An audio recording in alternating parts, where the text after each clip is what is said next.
makamnya Ibnu Abbas? Nggak bisa. Di mana kamu cari makamnya Imam Ahmad bin Hambal? Tak bisa. Halo. Di mana kamu cari makamnya Imam Malik? Tak ketemu. Di mana kau dapatkan makamnya Siti Fatimah? Halo. Putri Rasul di mana? Di mana? Hilang. Iku kelakuannya Wahabi. Di Jember mulai banyak Wahabi. Orang Jember sebagian mau. Kurang ajar apa enggak? Kurang ajar apa enggak? Bahaya. Di Arab mereka menggusur makam ulama, menggusur makam syuhada, menggusur makam aulia, bahkan makam keluarga Rasul sallallahu alaihi wasallam. Assalamualaikum warahmatullahi wabarakatuh. Alhamdulillah, assalatu wassalamu ala rasulillah, amma ba'd.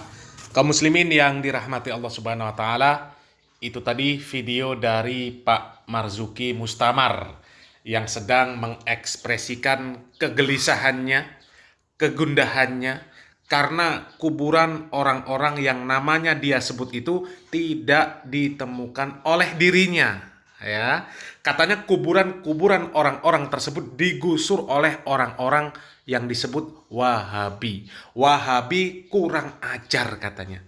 Padahal lebih kurang ajar siapa? Dengan orang-orang yang membuat kuburan-kuburan palsu supaya diziarahi, supaya dijadikan tempat untuk ngalap barokah. Di sana dikasih kotak amal yang besar. Ini Syekh Jumadil Kubro saja ada 4 kuburannya. Syekh Maulana Maghribi ada banyak. Syekh Siti Jenar juga ada banyak. Ya, petilasan dinamakan kuburan, dibuatkan kuburan palsu. Ini parah apa enggak parah? Ya, ini kurang ajar apa enggak kurang ajar? Ya parah lah, masa enggak parah? Kurang ajar lah, masa enggak kurang ajar? Nipu umat, masa enggak parah? Dan siapa kira-kira yang punya ide untuk membuatkan kuburan-kuburan palsu tersebut? Apakah para kuli bangunan? Ya bukanlah. Jelas para tokoh-tokoh agama yang berpengaruh, yang punya ide. Kalau orang awam tidak mungkin. Ini nggak bahaya ta? Yo bahaya. Kalau orang-orang yang disebut oleh Pak Marzuki Mustamar, yang disebut sebagai Wahabi, itu malah baik. Kuburan itu ada, tapi tidak dipublikasikan posisi keberadaannya. Coba simak video yang sudah kita tampilkan judulnya ini di layar ini. Linknya ada di kolom deskripsi. Di sana dijelaskan oleh Ustadz Syafiq Riza Basalamah bahwa makam-makam para pendahulu, makam-makam para pejuang umat Islam, para syuhada itu ada. Hanya memang tidak diberitahukan kepada umum yang mana kuburannya. Karena untuk menghindari para kuburiyun, orang-orang yang tidak bisa melihat kuburan orang-orang soleh sedikit saja. Karena kalau mereka melihat, mereka tahu posisi kuburan itu, nantinya mereka nggak pulang-pulang dari kuburan itu. Akan lebih khusyuk membaca Ya Rabbana Ya Kudus Sahillana bil Fulus, kertas merah yang halus-halus. Akan lebih betah di kuburan daripada di masjid. Ya kalau mau ziarah, ya ziarah saja kaum muslimin. Ziarah seperti biasa, membaca salam, mendoakan orang yang sudah meninggal yang di pemakaman tersebut, ya, mendoakan secara umum kaum muslimin. Ya, kalau ada yang mengatakan kemudian memfitnah, yang mengatakan kalau orang-orang yang disebut Wahabi itu melarang ziarah kubur, mengharamkan ziarah kubur, maka yang mengatakan seperti itu adalah orang-orang yang bodoh, orang-orang yang jahil, orang-orang yang gagal faham. Ziarah kubur itu sunnah, dianjurkan, diperintahkan oleh Nabi kita Muhammad SAW.